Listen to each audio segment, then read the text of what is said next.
Hey guys, this is Phil Swift, and we have a very special controversial discussion episode for you today. We're going to talk about offline footwork in Italian fencing. Now, to do so, I have a very special guest speaker. He is one of the founding members of Scola della Scherma Storica in Toronto. He's also the translator of Nicoletto's Giganti School of the Sword and author of Bayonets and Blobsticks. He's also a mentor of mine. Here's PhD candidate Aaron Miedema. How are you, buddy? I'm good. You, Phil? Oh, we've had 0 cases of COVID for the past 8 days here in Newfoundland, so I guess we're doing pretty good. Well, in where I am in Port Hope, we actually had 13 cases and they've all been resolved. So, wow. In theory, COVID-free.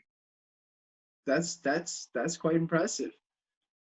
Now, being a Distrezza practitioner, offline footwork is definitely not new to me. We have, curved steps, diagonal steps, and all that. And I find that, in modern interpretation of Italian rapier fencing today, I find it to be very linear, And when I first came to your school, you taught me Giganti Rapier, and I think that was 4 or 5 years ago, I want to say. Yeah, and I found your approach to be very different, because you were sort of opposite from being linear. Like, for instance, you not only taught me how to approach and engage someone's blade, on an angle, but you also taught me to lunge, towards the inside or outside from the line of engagement as well. So you didn't just teach me to lunge straight at my opponent. You also taught me to lunge, towards the inside or outside. So how did you first come across this approach? Because it's very different. Well, essentially just by staring at the pictures for a very, very, very long time. But all this starts in 2002. And I've been doing historical fencing for about 5 years. And I went to the WMA, as HEMA was known back then, the Western Martial Arts Conference in Amsterdam, New York. I learned a lot of things there, but one of the things that really stuck in my head was a class run by Gary Chilak on the artful play, the artful guards of Nicoletto Giganti. So I decided I wanted to know more, and I decided I was going to translate it, which essentially meant I had to teach myself Italian, and more specifically, Old Italian. So William Wilson had just put the facsimile of Giganti on his website. Yes, that's right. I was doing HEMA before Wichtenauer. So I acquired a copy of Florio and then started grinding my way through it. And it took me, a measly 9 years to grind through it, about the 60 pages of text. Yeah, so I spent a lot of time staring at the pictures, trying to, see what they could tell me about deciphering the text. And you start to see things.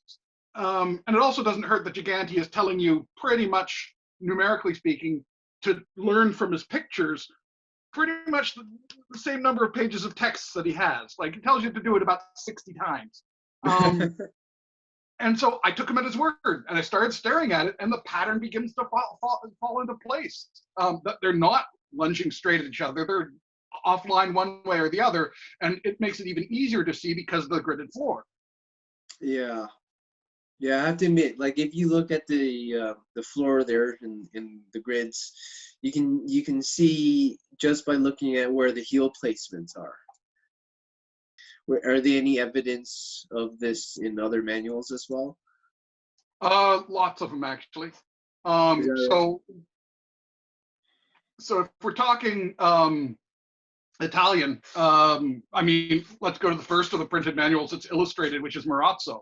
Right? It has a gridded floor. Now, it's a woodcut book rather than a copperplate book like Giganti. So the amount of detail that he can have is not quite as much because of the medium of the woodcut. So he doesn't have very frequently two combative figures in a plate at any given time. It's usually just an individual showing a guard. So you don't get the line of engagement, but even in spite of that, it's got a gridded floor too, and you can tell the feet are all over the place, right? And inverted, like the left side forward is quite frequent as well. So yeah, attacking on the line, off the line, Marazzo has got a lot of that. Agrippa shows a lot of his attacks actually stepping fairly radically to the inside. Gisliero, his illustrations frequently have a straight line attack, but he's got these illustrations showing prospettiva, scurso, and profilo. Although, to be 100% honest, I really haven't done a lot with Gisliero. I look forward to it, but there's only so many hours in the day. Capoferro has his feet all over the place. I mean, it's crazy. Fabrice also often moves offline with this stuff, and once again, the use of the gridded floor to emphasize this fact. Just like Marazzo and Giganti. You can even see some of it in Alfieri. And then there's Docchiolino, who actually gives us our one little textual reference and not just a visual reference to people stepping offline, but he has a handy little picture, which is this one here, but I'm sure Phil will show you a better one than that. And so Docchiolino. That was interesting to me when I first saw that circle, because it reminded me of the Strezza circle.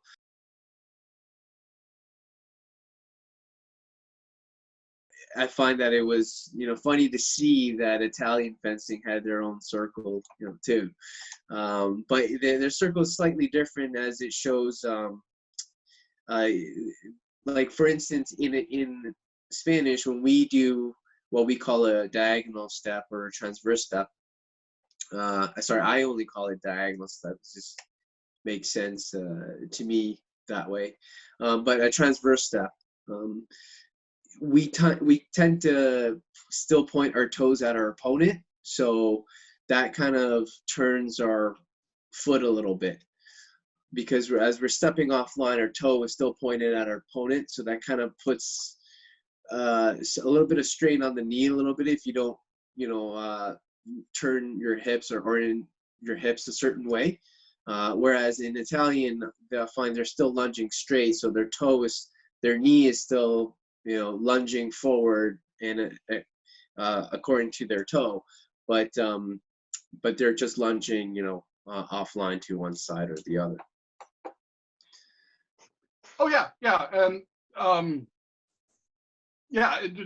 Docchiolino is doing something very similar to that, and this is like a transverse out of Docchiolino. And if you show the picture, when you're in basic guard, you'd stand with your feet at B, your front foot at B, and your back foot at C. And he has crazy advice about how you're supposed to actually have the front foot directly in front of the instep of the back foot. Yeah. But then when you make your attack, he says for you to, what is it here? You should not put your foot over the center of point A, but a foot's width to the left. Yeah. So right there, he's telling you in the text, step offline. Fair enough. Now, you mentioned Capoferro and Alfieri, but like I don't recall them having lines on the floor. So how do you figure that, how do you come to that, I guess, conclusion that they were lunging offline in some of their plays there? Well, I mean, the easiest way to do it is take a ruler to the pictures, right? Right. Yeah. So you draw a line between the back heels of both fencers, and then you draw a line between each fencer's heels. Right. And if they're lunging straight down the line, those three lines should be pretty darn close or parallel. Fair enough. Right? Fair enough. But what you'll find with a lot of these is it doesn't work out that way. Yeah. Now there's the thing here. Could it be that, all this offline footwork that we're mentioning, could it be that they're just associated with what we consider, side sword, basically a cut and thrust sword rather than what we consider a rapier today, which is a mainly thrust-oriented sword? Well, I mean, there's two problems with that. The first is a linguistic one. The idea of a side sword and a rapier is a distinction that really only exists in English, and it's part of this like anti-Italian xenophobia going on in England in the 16th century, that they make the distinction between a sword and a rapier, right? So some people were using rapier as a derogatory term. It's like, oh, it's foreign and nasty, and other people are saying, oh, it's so trendy. And so it's not that way in Italy, right? It's all just spada. So first off, it's the difficulty in telling the difference between who is teaching what weapon.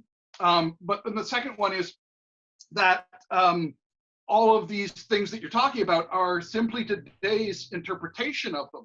So it's just that we have kind of a mainstream interpretation of Italian rapier as being linear and side sword as being more angular. But those are just modern interpretations that don't actually have a lineage back that they can trace.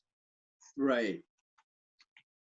I feel like for instance, the Balinese tradition, could have evolved from longsword because a lot of the guards, sound the same. The footwork, even looks close, similar. Whereas the more rapier traditions, look like what we see in modern fencing today, right? Well, you see, it's not necessarily that simple, right? Because the place we get the word side sword, it appears in one fleeting moment in Angelo Vigiani's text of Lo Schermo. And this is really interesting because most people assume that Vigiani, given his date, 1550s, is writing about the side sword, yet he's also the same guy who really first puts to words what seems to be a lunge. Okay. Right? So, is it side sword, is it rapier? Yeah. So. Oh, and Vigiani's another one that goes radically offline. Right? With his Bolognese work, in order to get the sword really moving offline, he actually, the front foot travels with the sword. Right. Travels in the same direction to open the body up or close it off, as the case may be. Right. Now, some would argue that it could be an error in the illustration, and the illustrations isn't supposed to be taken literally. Could some of the plates look like it could have been switched in Giganti? So if an error like that could have gotten printed, do you think there could have been actual errors in the illustration that the foot positions were that way, even though there was a grid on the floor? Okay. So that's really kind of the whole issue of the debate, isn't it? Yeah. So the mainstream systems of Italian rapier all seem to be relying on this notion that there's a single homogenized Italian school, that these different authors were all teaching exactly the same thing. However, when these are all jammed together and you put a dash of modern fencing knowledge in on top of it, the system proposed as the Italian school doesn't fit the pictures. So one way, of course, is to argue that the illustrations are meaningless. But when pressing people on this subject, they never seem to be able to offer any footnotes. There's one that they tend to offer, which is out of the last page of Fabrice, where he says that, there are some errors with the pictures, but if you remember my lessons on time and measure, you'll be able to figure it out. That's paraphrasing. I don't think he used that turn of phrase. Right. But and it's been interpreted that means that, well, if there's mistakes in Fabrice, they're all in error. They just couldn't do pictures. But that's just one way to interpret that evidence, right? Right. You can also interpret it as Fabrice realizing that pictures are always bang on in books, and it's like, oh my God, this never happens. I'm so sorry. Right? Because sure enough, 3 years later, Fabrice is in Italy trying to track down Gigante's engraver, Edoardo Fialetti, right? Right. So what it all comes down to is this notion of the Italian school. And so the other person they may draw on is William Godward and his history of fencing from 1995. And because there's not a lot of books on kind of the intellectual history of fencing, kind of the overall movement of it, whenever a book comes out, we like take it to heart and we embrace it, and no one really questions it because we have so little literature to draw on. Yeah. But it came out in the mid-90s, and a lot of people take it for gospel, and this is where this notion of the Italian school starts to get propagated into HEMA. And I'm sure Gogler was a crackerjack fencer, but he really lacked something as an early modern historian. His training was as a classical archaeologist, and if you really search the deep dark depths of the Amazon, you can actually find, I think it's his dissertation which was published. So Gogler is the one who claims that the Italians had figured all this out and they had determined all the knowledge, and by the end of the 16th century, and it was all going to come out this way. Maybe, but let's look at his chapter on the 17th century, where he decides to make his assessment of the 17th century based on 3 authors: Fabrice, Capoferro, and Marcelli. Right. Now, he's trying to make assertions about an entire century, but Capoferro is 1610, Fabrice is 1606, Marcelli is 1686. He has a 76-year gap in his data points. Which in classical archaeology, that's fine. Sometimes you will have centuries between your data points because that's all you have, but that's not the case, right? There's a lot more data points that Gogler should have been using. And as a result, he erases some very interesting points of the cultural history of Italian fencing. Really in the late 17th century, when all these Neapolitan and Sicilian guys started publishing and going, back the horse up here. We're different. Yeah. Right? So clearly, this idea of an Italian school is, not something that to them at the time was something. But then again, Italy wasn't really a country. So let's turn the clock back from Gogler and let's take it back to 1883 and a fellow by the name of Parise, who's a Neapolitan, who is tasked to publish the Army's sword fencing training manual, right? So Parise, to put it in context, he makes the argument, and I have saved the Italian system of fencing from the corruption of all other nations. And this is really interesting, but you got to think about the time Parise was writing. It's 1883, right? Yeah. The Italian country is new, and it's searching for anything that it can call its cultural identity. And everything is about the nation, right? This is the late 19th century. Everything's hyper-national.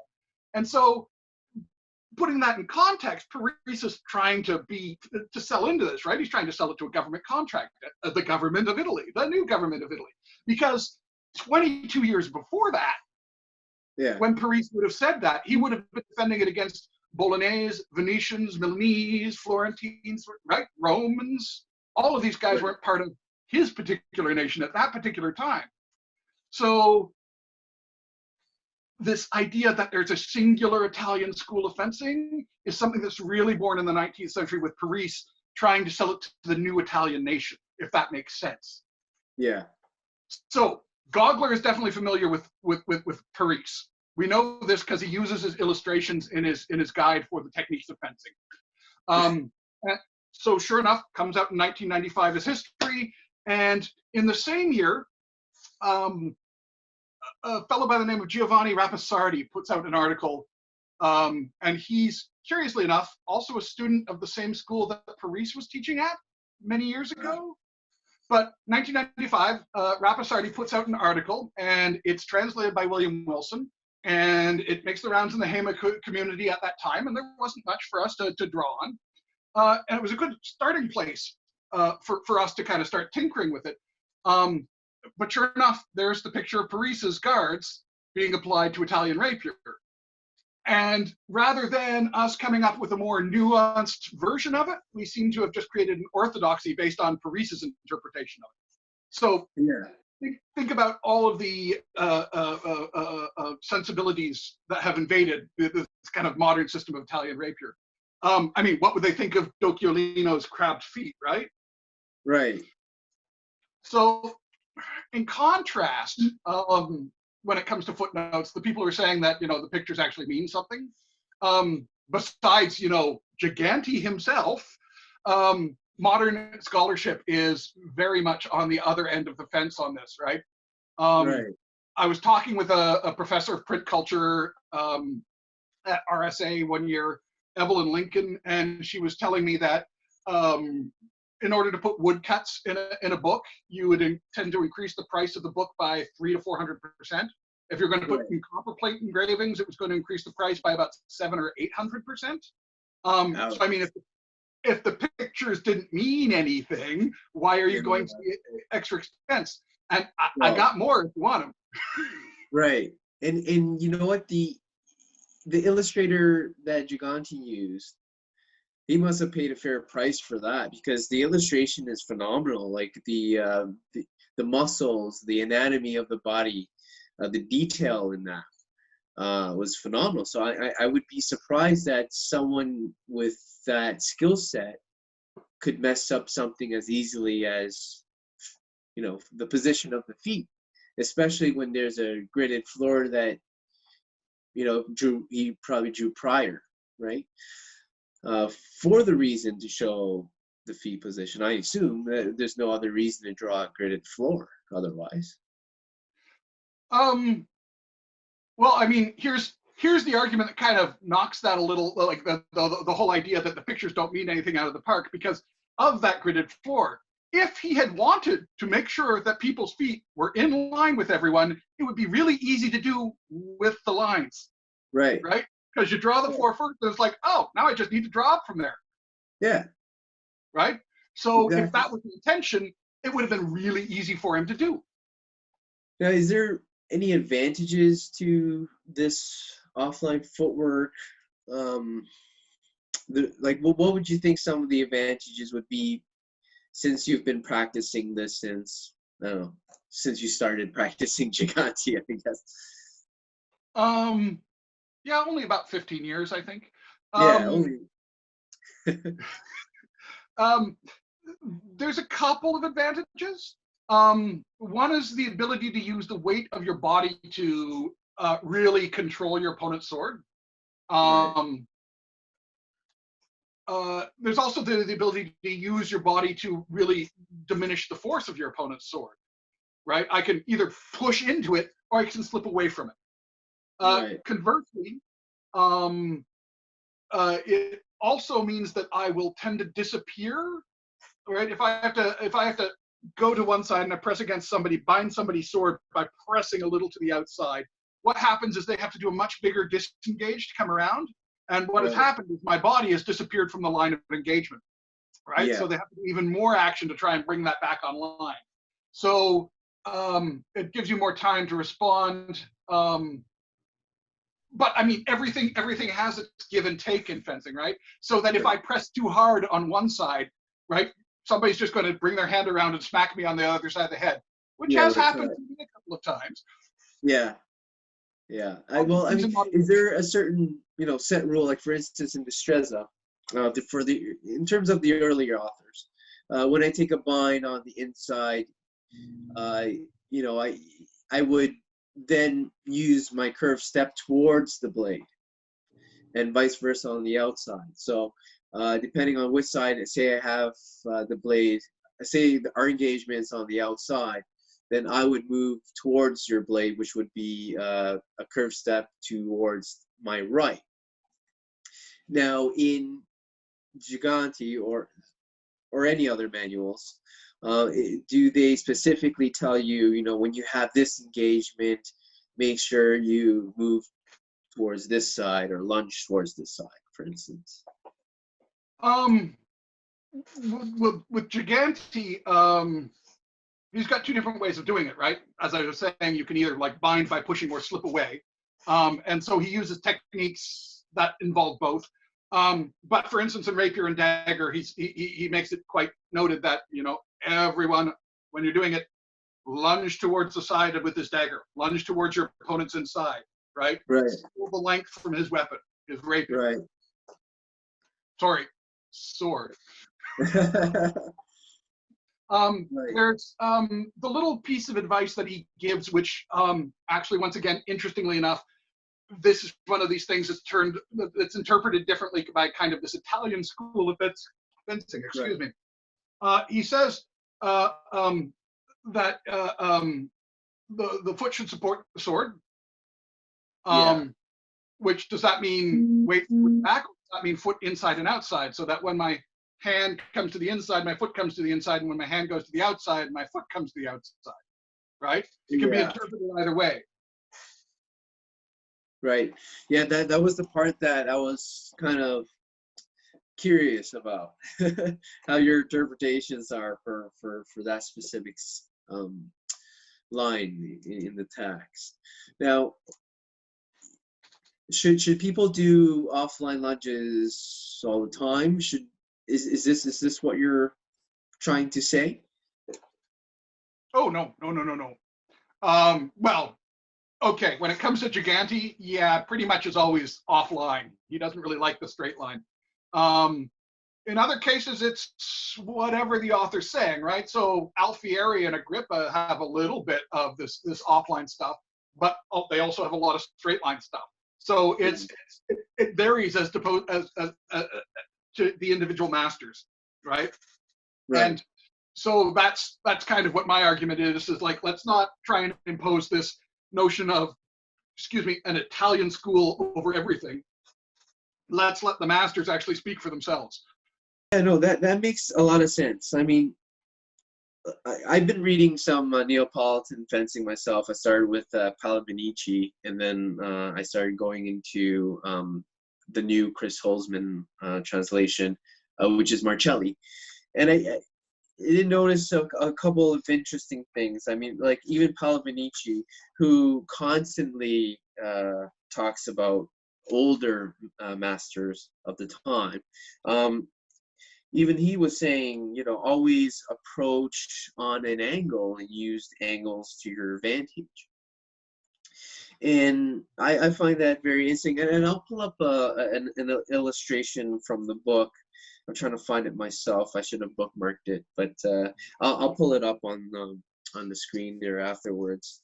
But now some would argue that, if I come and approach you on an angle, you could just reposition yourself so that we're back online again, right? And so basically what they're trying to say is there's not a real advantage to approaching someone on a different angle because no one's going to let you do that. But that's the thing. It's like I'm forcing you to do something then. Because if I approach you on an angle, if you don't change your positioning to a new line that I'm creating, then I'm going to have the advantage of the angle. So in a sense, I'm forcing you to use a tempo to reset what I just did, right? So I feel like that's the advantage there. Sorry, you were saying? That's the basic structure of what Gigante does, right? Yeah. He binds you, forces you into doing something, a tempo before you can make an attack, and he attacks you in that tempo that you're before your attack. Right? That's the basic plot. Yeah. This is an interesting thought, okay? And I definitely hope this opens up some of the minds of others out there who are very specific on Italian, fencing being very efficient, being very linear based. Yeah, thank you for this talk. This is very informative, and thank you for your time, mainly. No problem. I know you're probably busy, and you're probably writing up your dissertation coming up, and you're working on a book, right? Well, it's my dissertation. Right. So yeah, it's I'm studying the duel in 16th century Italy and how it actually is a form of dispute mediation, right? So instead of it being a way to get people to easily go and fight each other, it's actually meant to be a maze that ideally people will get lost in, and the padrini will, make them an offer they can't refuse, right? You mean people just didn't outright fight for no reason, or like just because someone insulted somebody, and you take out your glove and you slap them, and then you challenge them to a duel? And you mean it's not like Hollywood? It's not like how they're portrayed in the movies? Okay, we're getting into this one now. Okay, you opened this whole. Okay, quick and short. Yes, people did just get into fights in the streets. Okay. B, the glove wasn't a slap. You sent them the gauntlet or the glove for them to hold on to, so that you could not make another challenge until that one was resolved. Ah, okay. Right? Right. Instead, what you did is you sent out a letter or had a herald call the town issuing the challenge. Right? Yeah. So it's a far more elaborate process in Italy than it is elsewhere. Everything changes in the middle of the 16th century, given printing presses in the Council of Trent, and it starts to subvert the duel into that process that where it's the quiet place off in the corner, right? Yeah. Secluded place, meet at dawn. Duels in the first half of the 16th century in Italy, there's one that's like attended by 20,000 people. Yeah, so it's like, yeah, it's a changing sense of honor, right? It very much changes 1560s, 1570s. Honor shifts from something that's very public to something that's very private.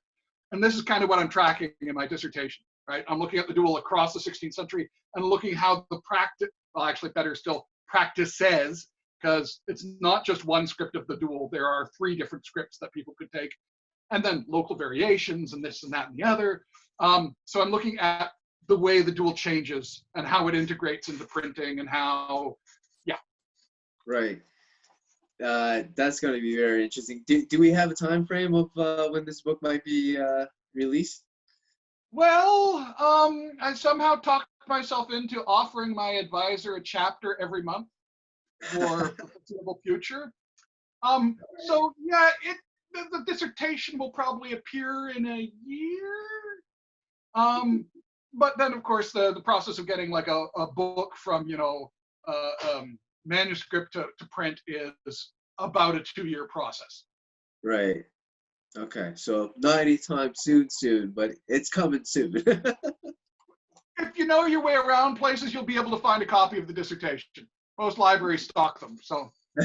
All right. Thank you very much, Aaron. Thank you for your All right. time. Thank you to everybody who's watching this. If you have any questions, feel free to drop it into the comments. I'm sure I'll pass it over to Aaron. He's, again, super busy, but would love to answer any of your questions. So once again, thank you for checking out this episode. Stay home, stay safe. Take care.